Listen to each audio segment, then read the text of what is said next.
Wa nafa'ana bi barakati ulumihi fid dharain. Amin amin amin ya rabbal alamin. Bismillahirrahmanirrahim. Al-babus sabi'u wal ishruna fit tashdidi 'alal liwaqi. Bermula bab nomor 27 menerangkan tentang tasydid. Apa tahdid tuh? Banget.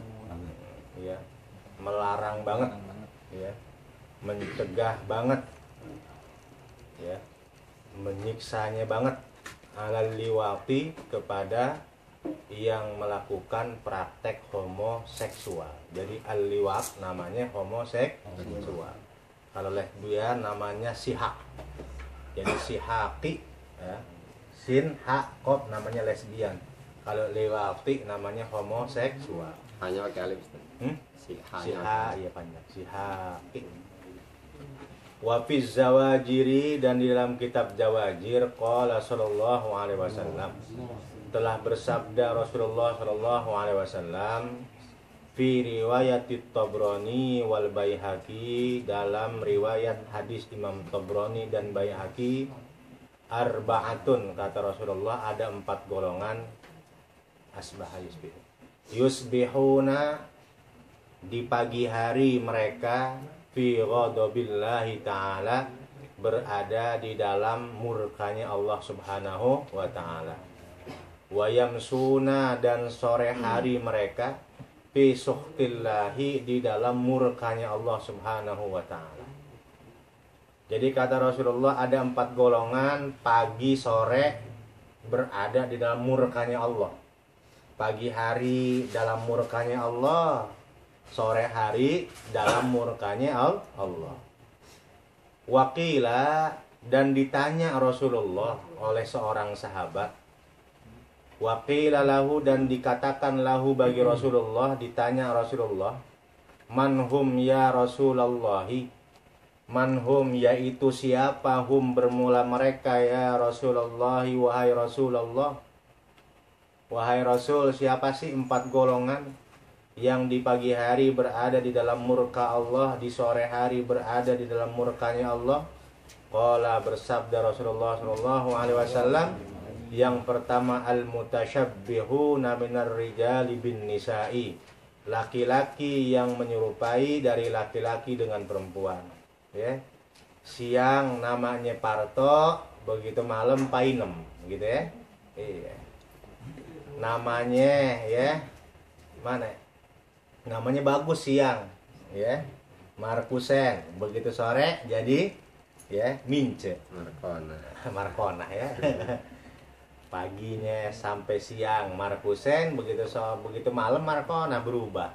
Al-mutasyabbihun, mereka yang menyerupai laki-laki, menyerupai perempuan. Maka oleh karena itu, identitas apapun yang biasa dipakai oleh perempuan jangan dipakai oleh laki-laki, begitu ya. Itu. Jangan laki-laki pakai kalung, begitu tuh. Ya, dibiasain dari hal-hal yang terkecil, gitu ya. Gitu. Kalung perempuan yang pakai, laki-laki jangan pakai. Gitu ya. Kemudian apa ya? Pakai anting, perempuan pakai anting, laki-laki jangan pakai anting.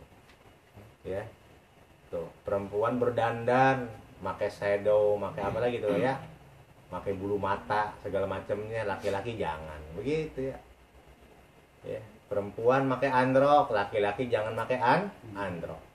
Perempuan pakai BH, laki-laki jangan pakai BH, begitu. Nanti kalau hal-hal yang terkecil nggak biasa, hal-hal yang terkecil udah biasa dia ikutin oleh seorang laki-laki, maka nanti lama-lama tingkah lakunya juga akan kayak perempuan. Begitu aja udah biasa tuh make apa, kalung, make apa, anting, dandan, ya, segala macamnya. Lama-lama gayanya mulai kayak gaya perempuan, jalannya, ya, cara berbicaranya, segala macamnya tuh gayanya udah kayak perempuan. Kenapa? Karena dari hal-hal yang terkecil dia nggak jaga. Ya. Jadi laki-laki yang menyerupai perempuan itu nanti pagi hari, sore hari dalam murkanya Allah. Wal mutasyabbihatu minan nisa'i birrijali, dan perempuan-perempuan yang menyerupai dari perempuan kepada laki-laki. Yang kedua, golongan yang berada di pagi hari dalam murkanya Allah, di sore hari dalam murkanya Allah, perempuan yang menyerupai laki-laki. Ya, gitu. Dari hal terkecil dulu, jangan biasain, ya, gitu. Jangan terlalu biasain pakai celana. Ya. Apalagi jangan terbiasa melakukan pekerjaan laki-laki, begitu ya. Ngangkat yang berat-berat segala macamnya jangan. Gitu ya. Nanti lama-lama kalau dia terbiasa mengerjakan yang terkecil dari apa ada yang biasa laki-laki lakukan, maka dia akan lama-lama ya berubah, ya akhirnya sifat wataknya segala macamnya berubah jadi laki-laki. Mana lagi nomor ketiga, orang-orang yang pagi hari dan sore hari dalam murkanya Allah, walladzi ya'til bahimata, dan orang yang mendatangi binatang. Maksudnya orang-orang yang melakukan mendatangi binatang itu maksudnya kemaluannya dimasukin ke dalam bagian daripada binatang. Gitu ya. Gitu. Ada ayam dimasukin kemaluannya ke bool ayam. Ada kebo ditaikin tuh kebo. Ada sapi taikin sapi ya, dimasukin. Kuda ditaikin kuda, begitu ya. Iya, ayam segala macamnya binatang. Dia masukin kemaluannya ke tempat bagian tubuh daripada binatang atau ke kemaluan binatang. Yang keempat, orang-orang yang pagi hari dan sore hari berada di dalam murkanya Allah, walladzi ya'tir rijalah, dan orang-orang yang mendatangi laki-laki. Ya, laki-laki ya melakukan hubungan badan dengan laki-laki. Kalau dia pengen masukin kemaluannya kemana tuh dia nyari lubang? Nyari lubangnya ke boolnya, begitu ya. Di bool atau laki-laki, namanya al-liwat, namanya homoseksual, dimasukin ke boolnya. Nah, orang-orang yang 4 golongan ini, mereka di pagi dan sore hari berada di dalam murkanya Allah. Qala Nabi alaihi salatu wassalam, telah bersabda Rasulullah sallallahu alaihi wasallam, man qabbala gulaman, barang siapa yang mencium seorang anak laki-laki, ya. Karena ada laki-laki yang umurnya sekitar 8, 10, 11, 12 tahun, klimis mukanya, bersih mukanya, percis kayak perempuan. Malah kadang-kadang ada laki-laki yang lihat seneng bawaannya. Barang siapa yang mencium anak laki-laki, siapa aja ya, mau anak laki-laki kayak, ya. Mau laki-laki udah gede kayak begitu ya. Cuman nyiumnya bisyahwatin. Nyiumnya dengan nafsu beda. Kalau nyium dengan tidak nafsu, dengan nafsu itu beda. Dia nyium seorang laki-laki, baik anak kecil ataupun orang yang remaja ataupun yang sudah dewasa, tetapi nyiumnya bisyahwatin dengan nafsu syahwat, maka adzabahullahu ta'ala finnari alfasanatin, maka Allah menyiksa orang tersebut di dalam api neraka, ainari jahannama, di neraka jahanam, alfasanatin, selama 1000 tahun. Nyium doang itu ya. Gitu ya. Kenapa? Karena dimulai hal terkecil oleh Allah sudah dikasih siksa, ancaman yang begitu hebat, gitu ya. Gitu. Dari mulai kecil. Apa itu? Kan nyium kan hal terkecil itu ya. Karena dari nyium lama-lama akan ya melebar, tambah meluas, tambah mendalam, dan tambah mengarah yang lebih berbahaya. Makanya mencium aja oleh Allah diancam dengan siksaan yang begitu hebat, selama 1000 tahun disiksa di neraka jahanam. Wa in kana Ibrahim khalilallahi, walaupun ada yang melakukan urusan begini, Walaupun ada yang melakukannya, mencium anak laki-laki atau mencium laki-laki dengan nafsu syahwat, yaitu Ibrahim Khalilullah, kekasihnya Allah, tetap disiksa 1000 tahun. Wa Musa kalimallah, walaupun yang melaksanakannya itu Nabi Musa tetap disiksa. Wa Isa ruhallah, walaupun yang melaksanakannya adalah Nabi Isa tetap disiksa. Begitu ya. Wa qala alaihi salatu wassalam, dan telah bersabda Rasulullah sallallahu alaihi wasallam, lawik tasalal lawati, jikalau mandi al-lawati, orang-orang yang senang melakukan homoseksual. Begitu ya. Kalau al-lawati berarti dia udah terbiasa senang melakukan homoseksual. Jikalau mandi orang-orang yang senang melakukan homoseksual, bima bahri, dengan air lautan, ya, banyak enggak? Banyak. Paling kita mandi 1 bak doang ya, paling 1 bak ya, kalau enggak 2 bak begitu ya. Kalau ini mah ada pelaku homoseksual, dia mandi, oleh Rasulullah diibaratkan dengan 1 kolam belum cukup, dia mandi pakai air lautan. Air lautan habis dia pakai mandi, ya, dia pakai mandi itu air lautan. Apa kata Rasulullah? Lam yaji yaumal qiyamati illa junuban, maka tidak datang orang tersebut pada hari kiamat illa junuban, kecuali dalam keadaan junub, ya, gitu ya. Dia mengira bahwa dia mandi dengan air 1 lautan membuat dia bersih, padahal tidak. Nanti yaumal qiyamah orang tersebut, ya, ketika orang-orang berkumpul di padang mahsyar dan orang dipanggil satu persatu masuk ke dalam hisabnya Allah Subhanahu wa taala, dia menghadap Allah dalam keadaan junub. Nauzubillah ya. Gitu. Kita ngadep ya orang besar, kita ngadep ulama dalam, ya, atau kita ngadep tamu, ngadep orang tua dalam keadaan junub, dalam keadaan junub aja kagak enak perasaan, apalagi menghadap zat yang menciptakan langit dan dunia, menciptakan manusia, menciptakan seluruh yang ada di semesta alam ini, ya, datang dalam keadaan junub. Nauzubillah.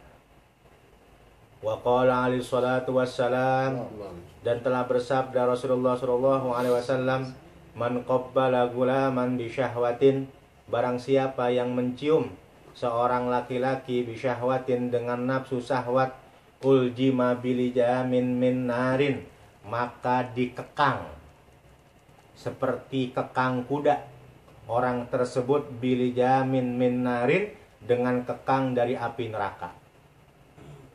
Jadi lijam tuh yang biasa di itu, kalau kuda dimasukin ke apanya? Ke hidungnya ya. Kalau kebo sapi ke hidungnya. Kalung.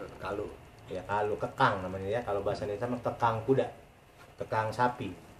Jadi orang yang mencium laki-laki dengan nafsu syahwat nanti pada hari kiamat dikasih ini, kekang di sini dengan api neraka.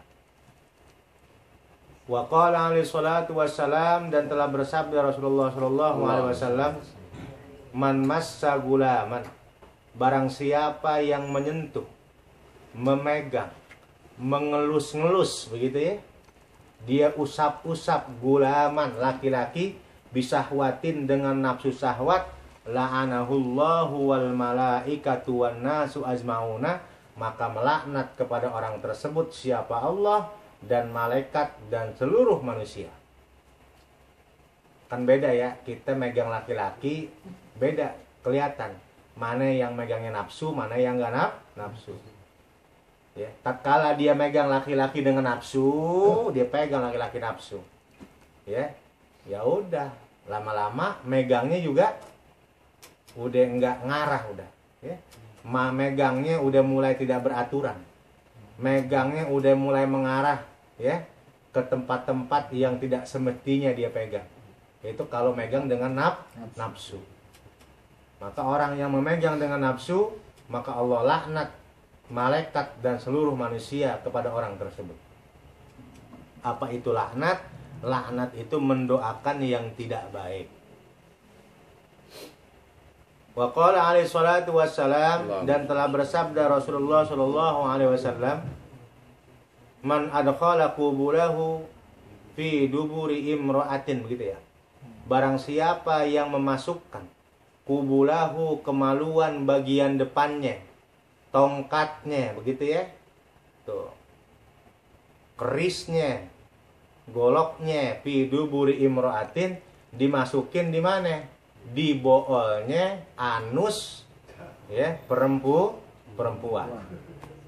Ba'asahullahu, maka membangkitkan kepada orang tersebut siapa Allah yaumal qiyamati, pada hari kiamat, wa huwa antanu minal jibati, dan orang tersebut lebih bau daripada bangke. Jadi bangke bau, ada yang lebih bau. Siapa tuh yang lebih bau nanti hari kiamat? Ya. Bangke itu bau, ada yang lebih bau dari bangke pada hari kiamat. Orang-orang yang memasukkan kemaluannya ke bool perempuan. Apakah perempuan yang halal ataupun perempuan yang haram? Apa yang halal dong? Bininya. Ya. Dia punya bini, dimasukin ke bool bininya. Ya, suaminya dia masukin kemaluan suaminya ke bool bininya. Walaupun bininya halal, tetap itu orang nanti pada hari kiamat dibangkitkan dalam keadaan badannya lebih bau dari bangke. Itu yang halal, apalagi yang haram. Jangan diomongin lagi udah yang haram ya. Yang halal aja model kayak begitu. Ya, begitu ya. Gitu.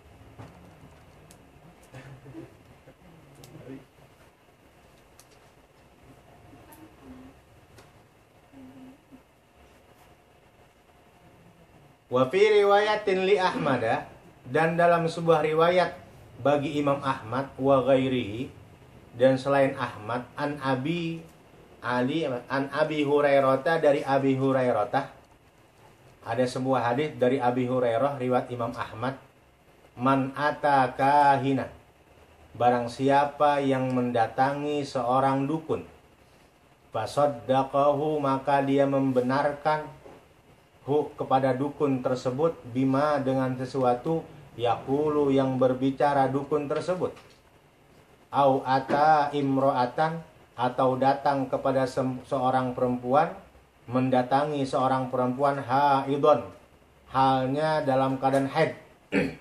Jadi maksudnya datang ke perempuan itu bukan datang menghadap, tapi apa? Dihubungi badan. Hubungan badan, ya. Jadi maksudnya ata imro'atan haidon, maksudnya melakukan hubungan badan dengan perempuan yang haid. Au ata imro'atan fi duburiha, atau mendatangi perempuan di boolnya, atau melakukan hubungan badan dengan perempuan lewat bool perempuan. Begitu ya. Faqad bari'a mimma unzila ala Muhammadin, maka sungguh telah bebas orang tersebut dari sesuatu yang telah diturunkan atas Nabi Muhammad SAW. Maknanya kafir. Ya. Tapi bukan hakikat kafir gitu ya. Bukan hakikat kafir sebenarnya.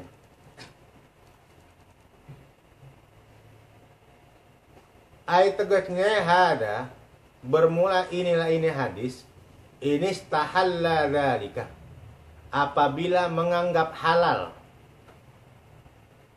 orang tersebut, zalika, akan demikian itu, perempuan yang haid bininya, begitu ya, halal nggak? Halal.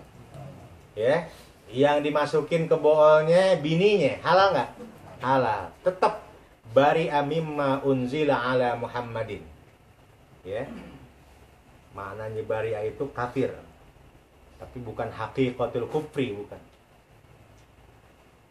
Au aroda, atau mengharapkan Rasulullah al-jajra, melarang, watanfiro, dan mengharapkan benar-benar lari, benar-benar meninggalkan, gitu ya, supaya dengan adanya hadis ini orang itu lari meninggalkan dari berbuat demikian itu. ke dukun, apa lagi? Perempuan haid atau ke bool. Walaisal muradu, dan tidaklah apa yang dimaksud yaitu haqiqatal kufri, bukan hakikat daripada kafir.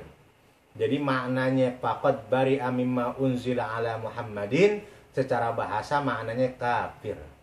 Tapi yang dimaksud adalah bukan haqiqatal kufri, bukan. Yang dimaksud adalah al-jajra wa tanfira.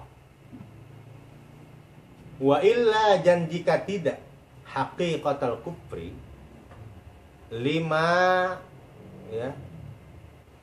lama maka tidaklah umiro diperintahkan fi watil haidi, di dalam dalam menghubungi badan perempuan yang haid, bil kafarati, dengan kafir. Kada apa dal ajizi, sebagaimana Imam Ajizi. Datang ke dukun begitu ya, gitu. Datang ke dukun, bertanya tentang sesuatu urusan ke depan, ya, bertanya tentang sesuatu urusan ke depan, padahal urusan ke depan itulah ya'lamu illallah, tidak ada yang mengetahui kecuali Allah. Dia bertanya urusan ke depan dia, atau bertanya kepada dukun yang sudah jelas-jelas dia istijrod, ya, nggak pernah sholat, nggak pernah ibadah, ya, udah kelihatan dari badannya, kelihatan dari tingkah lakunya, kelihatan dari tata cara memintanya, begitu ya, mintanya ke jin dedemit, ya, Mbah Jamrong, Mbah Kelong, Mbah apa dipinta, ya, udah kelihatan tuh, wah dukun nih, ya, dia benarkan faqad bari'a mimma unzila ala Muhammadin. Wa qala alaihi salatu wassalamu, dan telah bersabda Rasulullah sallallahu alaihi wasallam, idza atar rajulur rajula, apabila mendatangi seorang laki-laki kepada laki-laki. Maksudnya apa itu?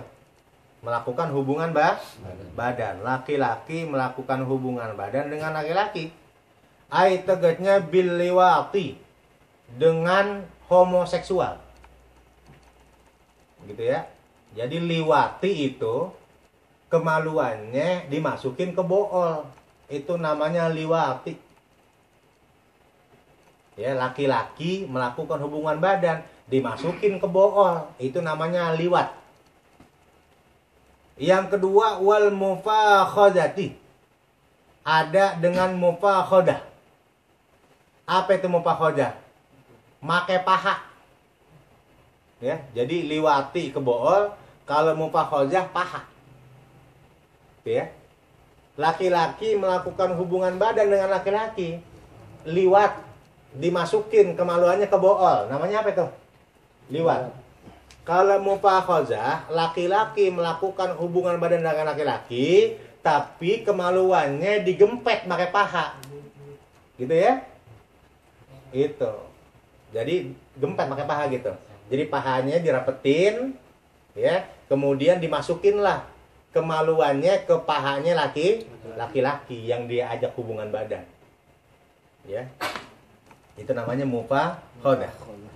Fahuma, maka bermula dua orang tersebut, laki-laki tersebut yang melakukan hubungan badan, zaniani. Dua-duanya zina. Ya, begitu ya. Jadi apa kata Rasulullah? Laki-laki yang melakukan hubungan badan dengan laki-laki, apakah dengan lewat bool, apakah dengan lewat paha, dihukumi oleh Rasulullah apa? Zina. Tuh. Kalau hukumnya zina, wahaddul fa'ili, dan bermula hukuman orang yang melakukan, yaitu hadduz zina, hukuman zina. Ingka namuhsonan, jika ada si fa'il yang melakukannya muhsonan, yaitu muhson. Apa muhson tuh? Udah punya bini. Yurjamu, maka hukuman apa tuh? Rajam. Dirajam, dilempar pakai batu. Nih hadirin tuh, makanya ini nih homo itu kan kata Rasulullah kan masuk dalam bab zina jadinya. Ya. Makanya kita kemarin ketika belajar bab zina tuh ada hadis. manzana zunia bihi walau bihi tani darihi.